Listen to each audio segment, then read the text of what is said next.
Mavis is a diesel engine who works for the quarry company shunting freight cars in their sidings. She has 6 small wheels hidden by side plates just like Toby's. Mavis is young and full of her own ideas. She loves rearranging things too and began putting Toby's cars in different places every day. This made Toby cross. Freight cars, he grumbled, should be where you want them, when you want them. Fiddlesticks, said Mavis and flounced away. At last, Toby lost patience. I can't waste time playing hunt the cars with you. Take them yourself.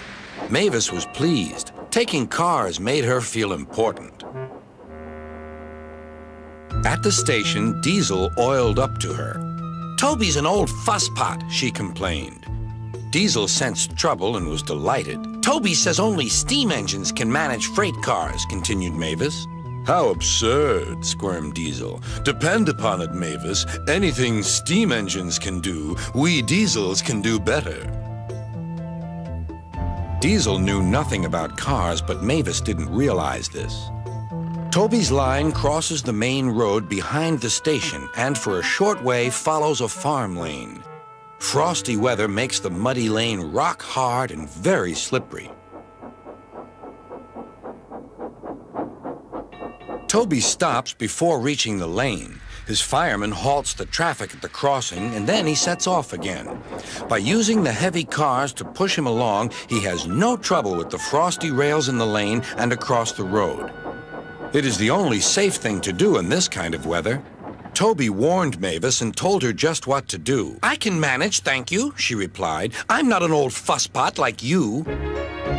The freight cars were tired of being pushed around by Mavis. It's slippery, they whispered. Let's push her around instead. On, they yelled. Mavis took no notice. Instead, she brought the cars carefully down the lane and stopped at the level crossing. All traffic halted. One in the headlamp for fusspot Toby, chortled Mavis. But Mavis had stopped in the wrong place. Instead of taking Toby's advice, she had given the cars the chance they wanted. Hold back, they cried. Grrr up, ordered Mavis. The cars just laughed and her wheels spun helplessly. Workmen sanded the rails and tried to dig away the frozen mud, but it was no good. Everyone was impatient. Grrr, wailed Mavis. Toby was in the yard when he heard the news. I warned her, he fumed. She's young yet, soothed his driver, and she can manage her cars herself, interrupted Toby. They're your cars, really, his driver replied. Mavis is supposed to stay at the quarry. If Sir Topham Hatt finds out... yes, said Toby thoughtfully. He and his driver agreed that it would be best to help Mavis after all.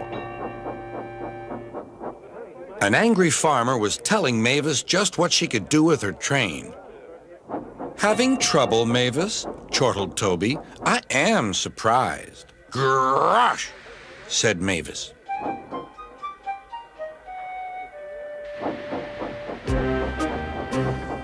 With much puffing and wheel slip, Toby pushed Mavis and the freight cars back.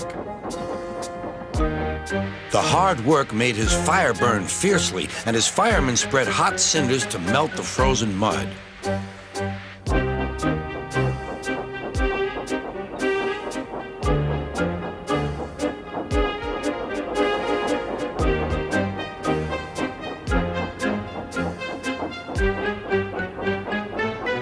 At last, they finished.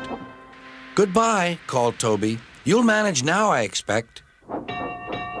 Mavis didn't answer. She took the cars to the sheds and scuttled home to the quarry as quickly as she could.